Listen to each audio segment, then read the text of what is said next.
It is a quiet weekday morning in central Tokyo. The waiting room at the neighborhood clinic is spotless. It is also completely full. An 84-year-old man walks up to the front desk. He bows to the receptionist. He hands over a few small coins for his prescription. Then he walks back out into the morning sun. He is healthy. He is protected. He will likely live longer than almost anyone else on Earth. From the outside, this looks like a modern miracle. It looks like the ultimate triumph of a civilized state. A government promised to care for its people, and it actually kept its word. But step outside that clinic. Watch the young commuter rushing past on the sidewalk. He's 26 years old. He works 10 hours a day. And every single month, a growing slice of his paycheck vanishes before he ever sees it. He is the one paying for those discounted prescriptions. Yet he carries a strange, quiet certainty. When you ask him about his own retirement, he does not get angry. He simply shrugs. He knows the money will not be there when his turn comes. Decades ago, 9 workers stood behind every retiree in Japan. Today, there are only 2. Soon, there will be almost none. The safety net is not failing by accident. It is collapsing under the weight of its own success. 1/3 of the nation's entire budget is now swallowed by the past, leaving almost nothing for the future. Yet, in the halls of government, the crisis is treated like a taboo. The math is undeniable. The silence is absolute. How did a national masterpiece turn into a slow-motion trap? And why is an entire country marching toward an edge that nobody is allowed to name? Looking at the structural architecture of Japan's healthcare system, that really gives us the most immediate window into this mathematical edge. I mean, to grasp the sheer scale of the solvency risk, you have to look past the visible day-to-day successes of universal health coverage. Right, the stuff that looks great on paper. Exactly. You have to open the hood and examine the raw financial mechanics operating beneath the surface. The entire system is built on a demographic premise, a specific ratio of young workers to old retirees that is completely inverted. Wow, yeah. And we are now seeing the fiscal consequences of that inversion manifest in real-time data. It's happening right now. And you can see exactly how that inversion plays out on a granular level, far away from all those macroeconomic data sets. Like, I want you to picture this very specific scene. Every Tuesday at 8:30 in the morning, the waiting room of a particular orthopedic clinic in Saitama smells heavily of peppermint patches and damp wool. Yep. And for 84-year-old Chio, paying just 10% out of pocket means her biweekly knee traction costs her less than a cup of vending machine coffee. It is, quite frankly, a cheap ticket to the only place where someone still says her name aloud. Powerful. But there's another side to that building, isn't there? There is. Right behind the frosted glass of the billing office in that exact same clinic, 26-year-old Daiki is staring at the monthly reimbursement ledger for the ward's late-stage elderly health fund. And the numbers he is looking at are bleeding. Because of the volume of claims. He is processing endless claims for daily massages, preventative scans, social checkups, and all of it is being billed to a national pot that has been running on fumes since the Reiwa era began. Which is just wild to think about. And as Daihi processes these claims, he knows his own health insurance deduction has just jumped again. That deduction is eating directly into the grocery money he and his wife had saved for a baby. Oh, wow. So it's hitting his immediate life choices. Completely. He watches through the blinds as Chio cheerfully waves goodbye to the receptionist, and he just feels this sick, quiet absurdity. I mean, he's funding a warm waiting room for an entire generation while his own future is being quietly disconnected from life support. Well, the raw data driving that quiet despair is frankly unequivocal. Let's look at the subsidies specifically allocated for medical care for the elderly. Year on year, those subsidies surged by 5.7%. That sounds high, but what's the actual number? They have now reached a record 3.8591 trillion yen. Let me stop you there, because 3.8 trillion yen is one of those numbers that is so large it kind of loses all meaning. What does a 5.7% surge actually signal for the national budget? It signals a fundamental accelerating shift in where the national wealth is going. Yeah. A near 6% jump in a single year for one specific demographic outpaces almost any realistic projection for overall economic growth. So it's growing faster than the country's making. And to understand why Daiki's paycheck is shrinking to fund that 3.8 trillion yen, you have to break down Japan's multi-layered insurance structure. It's not just one big pool of money that everyone pays into equally. Okay, walk me through the layers then. How is it separated? So unlike systems with a single national pool, Japan operates through several distinct tiers. At the top, you have what are called the health unions. These are operated by large companies over a certain size for their own employees. Like the massive conglomerates, the car manufacturers, big tech firms? Yeah. Currently, about 30 million people are enrolled in about 1,400 of these corporate health insurance associations. Okay. Then for the middle layer, you have agency health reports, which are joined by employees of small and medium-sized enterprises. Finally, the third tier consists of the national health reports. And who falls into that third bucket? Those are operated by local governments to cover the self-employed, retirees, agricultural workers, and part-time workers. Okay, so going back to Dikey staring at the billing ledger, those corporate associations, the health unions for the big companies, they're funded jointly, right? Like labor and management split the premiums. That is the core mechanism. Yeah. The employee pays half the premium out of their paycheck, and the employer matches it. But here is the critical part that connects Dikey to Chio. Oh. The system requires massive mandatory financial transfers from those corporate health unions into the late-stage elderly healthcare system. As the cost of caring for the 75 and older population skyrockets, the government mandates that these corporate unions send more and more money to cover the shortfall. Meaning the premiums for the workers in those corporate unions have to go up just to cover the transfer, even if the workers themselves aren't using more medical care. And this brings us to a highly monitored, critical threshold in Japanese fiscal policy. It's known as the disbandment baseline. The disbandment baseline. Right now, the average health insurance premium rate across these corporate unions has hit 9.31% of a worker's salary. And the trajectory is pushing it toward 9.34%. The disbandment baseline sits right at 10%. Wait, why 10%? What happens when a corporate health union hits that specific number? 10% is the mathematical death line. When the premium rate required to keep a corporate health union solvent crosses 10%, the financial advantage for a large company to operate its own independent union evaporates entirely. So they just give up. Below 10%, it makes sense for a massive corporation to pool its own generally healthy working-age employees. But once those mandatory transfers to the elderly push the required premium past 10%, it becomes cheaper for the corporation to simply dissolve its health union. Wait, they can just dissolve it. What happens to the employees? They don't just lose their health insurance, do they? No, they don't lose insurance. If a large corporation dissolves its union, all of those employees are legally pushed into the public association scheme. The state has to take some. Which effectively dumps the financial liability directly onto the government budget. That is the crux of the crisis. If these unions dissolve, the government must suddenly absorb the massive cost of subsidizing those employees in the public system. Wow. Do we know how much that would cost? The estimates show that this would translate to a burden of approximately 1.2 trillion yen per year, added directly to the national budget. And we aren't talking about some distant theoretical risk here. It's happening now. If you look at the 1,400 health associations currently operating, almost a quarter of them, 334 to be exact, have already crossed this 10% death line. Almost a quarter of them are already past the point where it makes financial sense to exist. Why haven't they all folded yet? Mostly inertia, corporate pride, and intense government pressure to hold out. But the pressure is mounting. Nearly half of all these associations are currently running deficits. They're barely staying afloat, and the only reason they haven't collapsed is that they are rapidly consuming the increased premium revenue generated by recent corporate wage hikes. It seems like we were dancing around the total size of the bill here. How much is Japan actually spending on medical care right now? Oh, the scale of the total expenditure is staggering. The latest data shows total annual medical expenditure has reached 48 trillion yen. 48 trillion yen. That's almost incomprehensible. And the most massive driver of that 48 trillion is a specific demographic block, the Denkai generation. This is Japan's post-war baby boom cohort, born between 1947 and 1949. And they are hitting a specific age right now. They've now begun crossing the 75-year-old threshold, turning them into what the system categorizes as the late-stage elderly. The shift in consumption by that specific demographic is unprecedented in modern economic history. The late elderly, those 75 and older now, consume over 40% of Japan's total medical spending. Wait, one demographic block is eating up 40% of the pie. Let's look at the hard currency. Their medical spending rose from 12.7 trillion yen in 2010 to 19.6 trillion yen in 2024. A nearly 7 trillion yen jump in just 14 years for one age bracket. And you have to remember, the fundamental mechanism of this healthcare system was designed decades ago, back when this massive Denkai cohort was the young, active working base. Right, they were the ones paying into the system back then. Yeah, they were generating huge surpluses.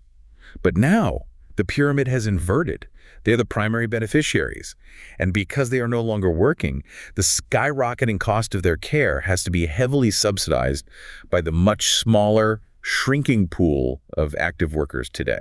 Let me see if I am picturing the mechanics of this correctly. Like, if you map it out for the listener, the healthcare system essentially resembles a massive reservoir. That's a good way to look at it. For decades, it functioned perfectly.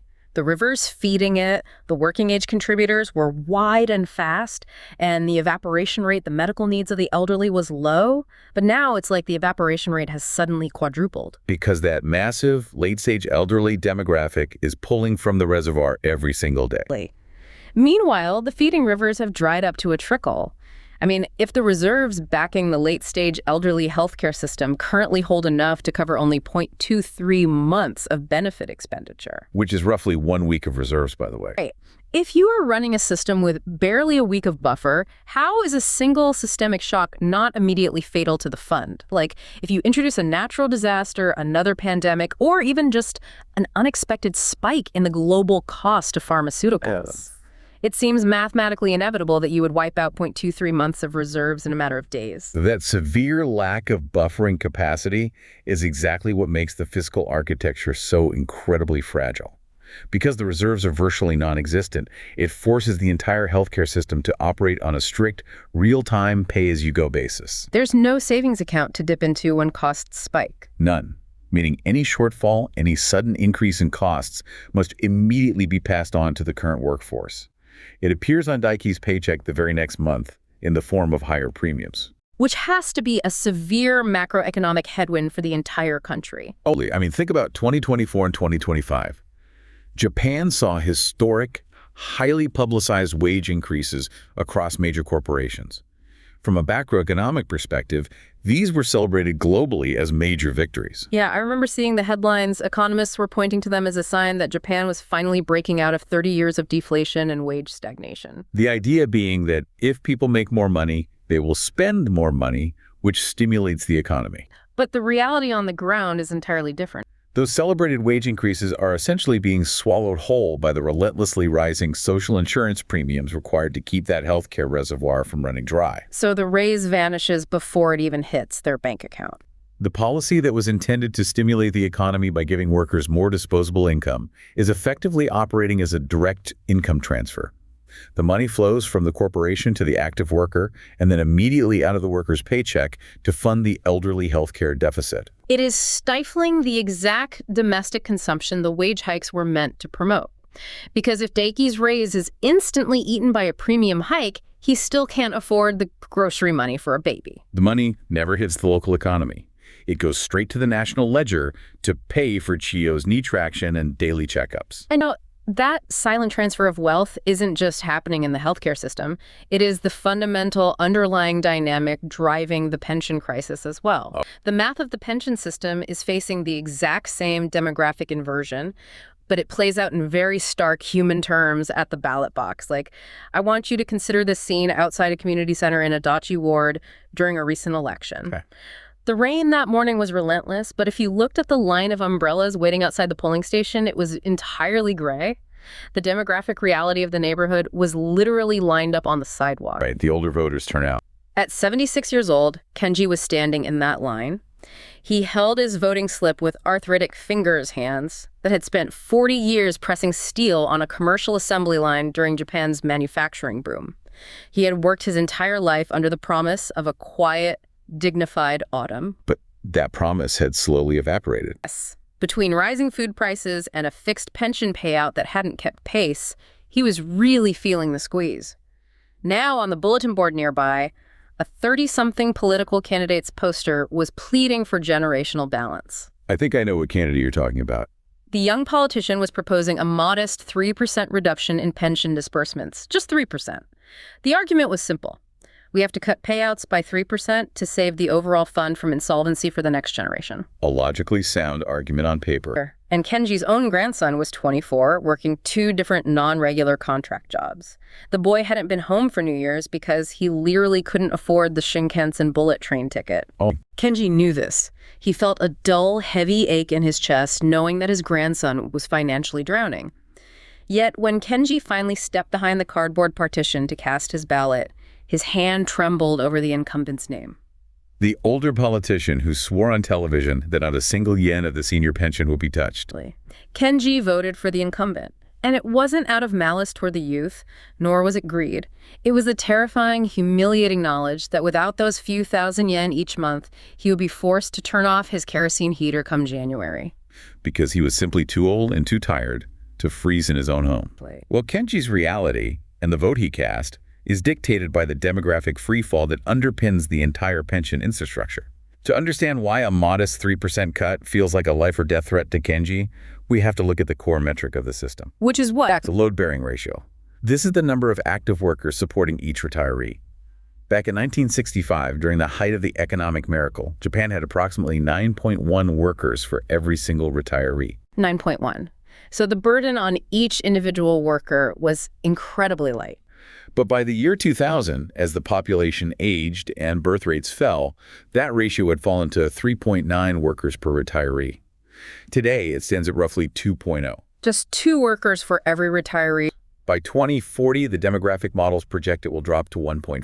1.5 workers supporting 1 retiree? How is that even mathematically possible? No pay-as-you-go pension system in the world anywhere in history was designed to withstand a ratio of 1.5. It mathematically breaks the social contract. And the specific architecture of the pension system itself determines how that demographic pain is distributed. I mean, different countries handle this differently. If you look at pension systems globally, they generally fall into 2 broad categories regarding how they calculate and distribute benefits. What are the 2 categories? You have Beveridgean systems, named after the British economist William Beveridge. These are found in the UK and the US, and they tend to provide flatter, more redistributive benefits. So they are designed more as a safety net to prevent outright poverty in old age. On the other hand, you have Bismarckian systems, named after the German Chancellor Otto von Bismarck, who pioneered the modern welfare state. These systems, which you see in France, Germany, and historically in Japan, operate very differently. How so? In a Bismarckian system, the benefits a retiree receives are tightly linked to the wages they earned while working and their years of contribution. So if you paid in a lot because you had a high salary, you expect a high payout. A Bismarckian system makes a specific political promise. It promises a certain replacement rate. This is the percentage of a worker's pre-retirement income that the pension will basically replace. Okay, so if the replacement rate is 60% and you made equivalent to $50,000 a year before retiring, the government promises your pension will be $30,000 a year. And Japan actually tried to start fixing this back in 1995. They initiated a shift in Japan to a defined contribution-style calculation for new entrants, just to try and ease the burden. But maintaining a high replacement rate as the demographic ratio plummets from 9-to-1 down to 2-to-1 requires constant, massive infusions of cash. That was the whole point of the major reform back in 2004. Right. The government realized the math was breaking and tried to install a self-correcting mechanism. That mechanism is known as the macroeconomic slide. The macroeconomic slide, what exactly did that do? In 2004, the government looked at the demographic trajectory and recognized they could not keep promising the same replacement rates without eventually taxing the youth into poverty. So they introduced the macroeconomic slide to automatically reduce the rate of benefit increases as the working population declined or as life expectancy rose. The idea being that the system would slowly adjust itself and politicians wouldn't have to commit career suicide by voting on painful pension cuts every few years. It was designed to slowly deflate the balloon without popping it.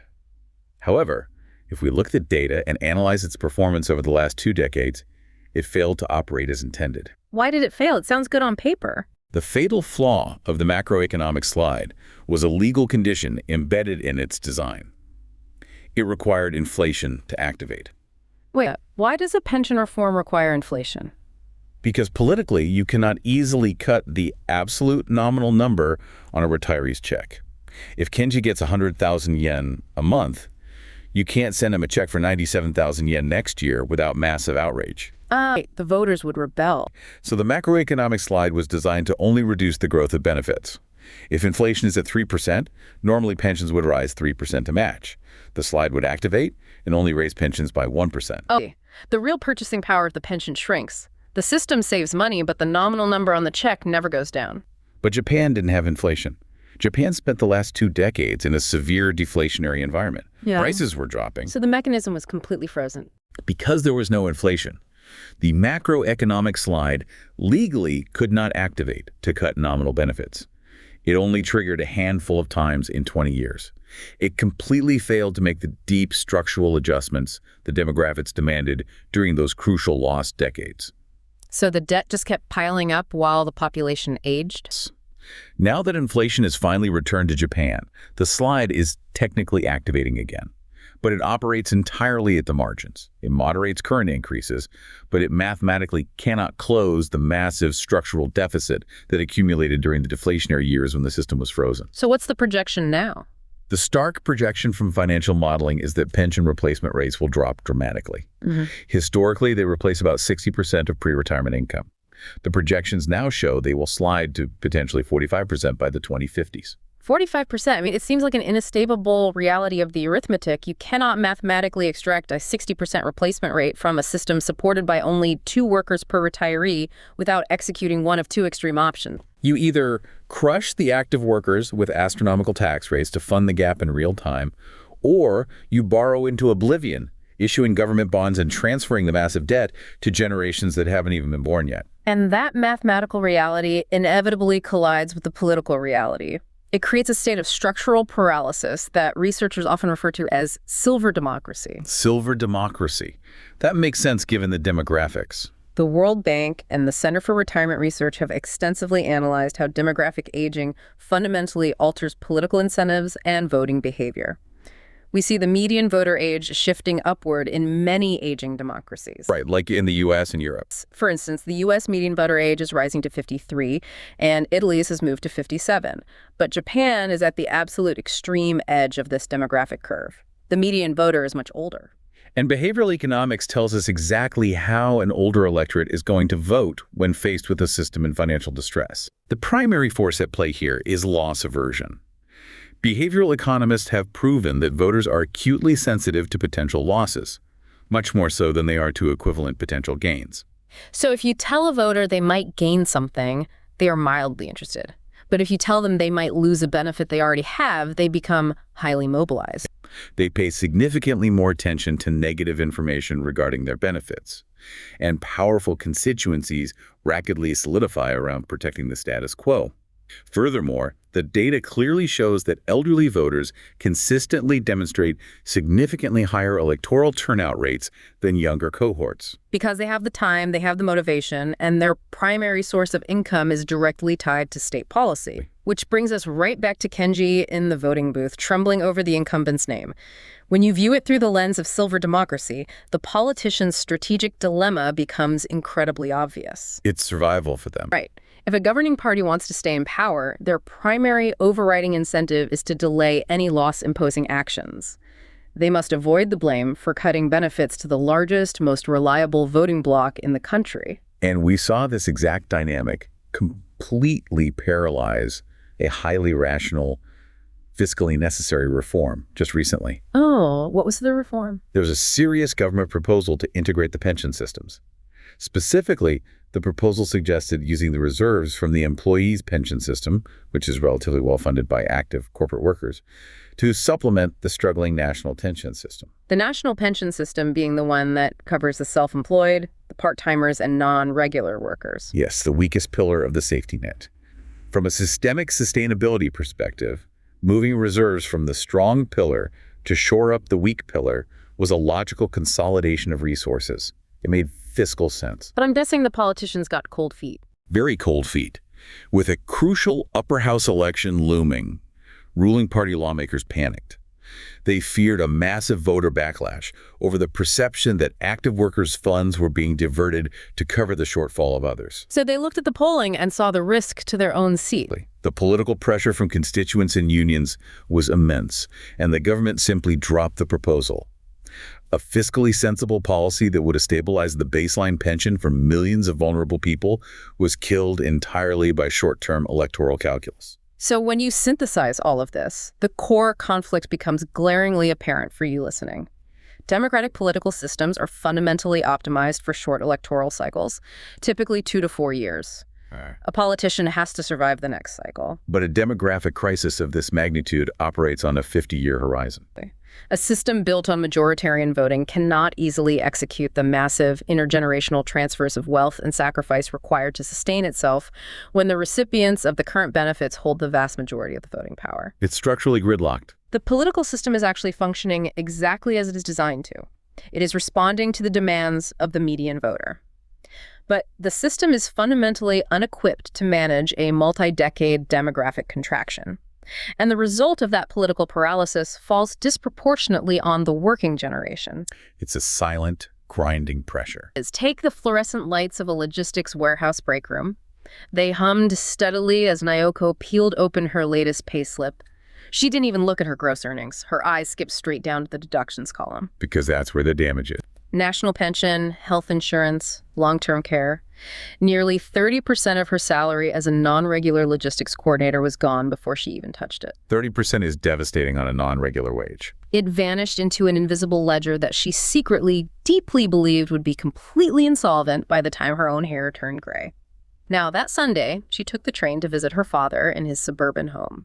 And that contrast is usually quite stark. Oh, it was a house bought back in 1986, an era when corporations acted like families and pensions were considered bedrock guarantees. Her father proudly showed off his new municipal subsidized wheelchair ramp that the local government had installed for a fraction of the cost. The benefits of the system at work. And as they sat down, he began lecturing her on how young people today lacked the grit of the Showa era, the period of Japan's aggressive post-war expansion. Not realizing what she's going through. He didn't know that Naoko had skipped meals on Thursday and Friday just to ensure his utility bill cleared. As he poured tea and praised the government's unwavering commitment to senior welfare, Naoko looked at the framed photo of her childhood on the living room wall, and she felt this cold, hollowing realization. In the eyes of the fiscal state, she was not his successor. She was his collateral. She was quietly bleeding out in the dark so the twilight of his golden age could burn a little brighter. Naoko's reality represents the macro-level tragedy of a very specific demographic known as the employment ice age generation. The Ice Age generation, what defines them? To understand her financial vulnerability, we have to look at when she entered the economy. This is the cohort that tried to enter the job market during Japan's lost decades of the 1990s and early 2000s, right after the asset bubble burst. The economy contracted, and hiring just froze. Because of the prolonged economic stagnation, major corporations drastically reduced their hiring of regular lifetime employees. They needed to cut costs, so they shifted to a model of hiring non-regular, temporary, and contract workers. So a massive portion of this Ice Age generation was forced into precarious employment. And how does that connect to the pension crisis for them specifically? Because the Bismarckian pension system is tied to wages and regular corporate employment, being forced into non-regular work fundamentally disrupted their ability to build adequate pension contributions during their prime earning years. They were excluded from the robust corporate health unions and the well-funded employees' pension. Now, this entire cohort is entering their late 40s and 50s. They are facing the terrifying prospect of aging into a social security system they were never allowed to properly pay into. They were locked out of the accumulation phase completely. So what is the government's proposed solution to this massive structural failure? How do they plan to support the Ice Age generation when they turn 65? Well, the primary policy response has been focused on extending the working years. The government is actively encouraging this generation to simply keep working until they are 70. Just keep working. Yeah, while simultaneously attempting to reform the rules to slowly open up the employees' pension system to part-time and non-regular workers. Which feels incredibly ironic.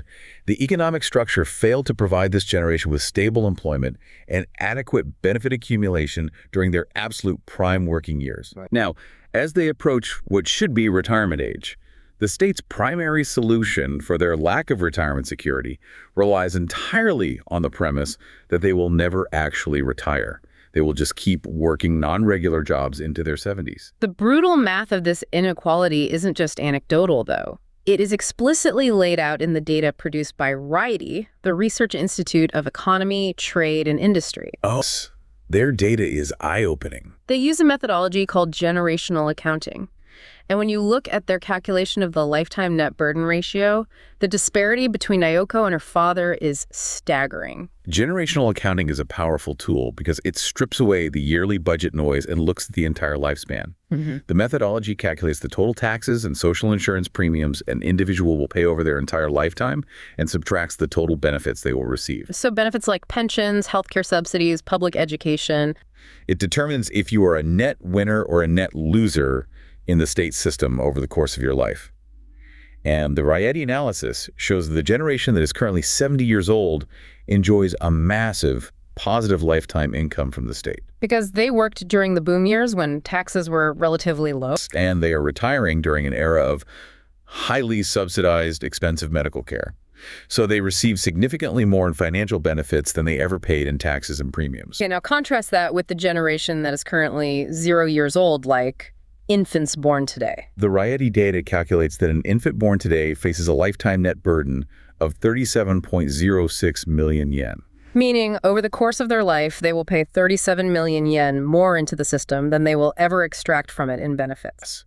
They start their life 37 million yen in the red regarding their social contract. And it gets even worse when the researchers project forward and look at future unborn generations. For generations yet to be born, assuming the current tax and benefit structures remain unchanged, the projected lifetime net burden skyrockets to 88.21 million yen. 88 million yen. That equates to a 55.7% lifetime net burden ratio. To put that abstract percentage into perspective, future generations will face a burden ratio that is 33 percentage points higher than the infants who are 0 years old today. It is a literal mathematical documentation of an enormous wealth transfer occurring from the future back to the present. However, looking closely at the policy review published by NIRA, the Nippon Institute for Research Advancement, the researchers point out a critical nuance that we need to address here. Oh, this is an important distinction. The data clearly shows a massive divide between the generations, but the NIRA researchers argue that framing this crisis purely as an age war, the young versus the old, might be dangerously obscuring another reality. It obscures the fact that massive wealth exists within the elderly cohort itself. Let me repeat that for everyone listening. 60% of all personal financial wealth in the country is held by the demographic that is currently receiving heavily subsidized medical care and pensions paid for by the young. And this introduces the crucial concept of intragenerational redistribution, meaning redistribution within the same age group.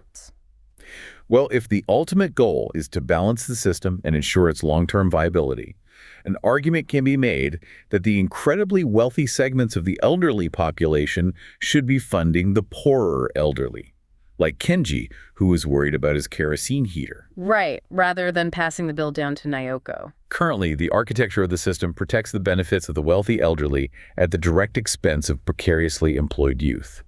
Adjusting the system to claw back benefits from high-income, high-asset retirees would significantly reduce the pressure to constantly hike premiums on the working class. Like maybe by increasing their out-of-pocket medical costs to 30%, or means testing their pensions more aggressively. Exactly. But again, we hit the wall of silver democracy. Clawing back benefits from the wealthy elderly means proposing a bill in the legislature to cut benefits.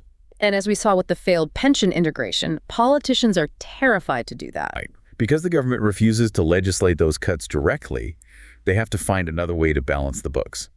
And this is where the conversation shifts from social policy to central banking. So the government resorts to macroeconomic policy as a covert restructuring mechanism. The policies coming out of the Bank of Japan aren't just about stimulating GDP growth or corporate profits. They are intrinsically linked to managing this social crisis. How does the central bank fix a demographic crisis, though? The Rieti findings illustrate exactly how macroeconomic policy intersects with intergenerational equity. The key mechanism here is the inflation tax. To understand this, we have to look at how inflation and deflation affect wealth. Okay, how does deflation affect the different generations? In a deflationary environment, which defined Japan for the better part of 2 decades, prices fall. That means the real purchasing power of cash increases over time. This dynamic actively transfers wealth from debtors to creditors. Because the debt gets heavier in real terms. If you owe money, deflation is terrible for you, because the money you use to pay back the debt is worth more than when you borrowed it. But if you hold cash and assets, deflation is great for you. And in the context of the national economy, how does that map onto the young and the old? The young are effectively the debtors. They are the ones who inherit the future tax burden required to service the massive national debt that funds the Social Security deficit. The elderly are the creditors, as they hold the vast majority of cash deposits, financial assets, and government bonds. Therefore, 2 decades of deflation actively and silently worsened intergenerational inequality. It compounded the real wealth of the old while increasing the real weight of the debt burden on the young. Which frames Abenomics, the economic policies championed by the late Prime Minister Shinzo Abe, in a completely different light. Wait, The aggressive push by the Bank of Japan to shift the economy from deflation to positive inflation wasn't just about hitting a 2% target for the sake of corporate balance sheets. It acts as a covert, non-legislative way to redistribute wealth back toward future generations. inflation acts as a silent tax. It erodes the real value of the national debt, making it easier for future generations to pay off. At the same time, it diminishes the real purchasing power of the fixed financial assets and cash deposits held by the elderly. By actively targeting positive inflation, the government can subtly reduce the real weight of the obligations falling on the young. It achieves a measure of debt restructuring and wealth transfer without ever having to force politicians to take a politically suicidal vote on slashing nominal pension checks in Parliament. The check stays the same, but it buys fewer groceries. The math balances itself in the shadows. But the Rieti simulations prove that relying on inflation and economic growth alone is a mathematical fantasy. It is not enough to close the gap. What do the simulations show? The researchers at Rieti ran extensive simulations, specifically categorized as scenarios 1 through 8, to model various economic outcomes over the coming decades.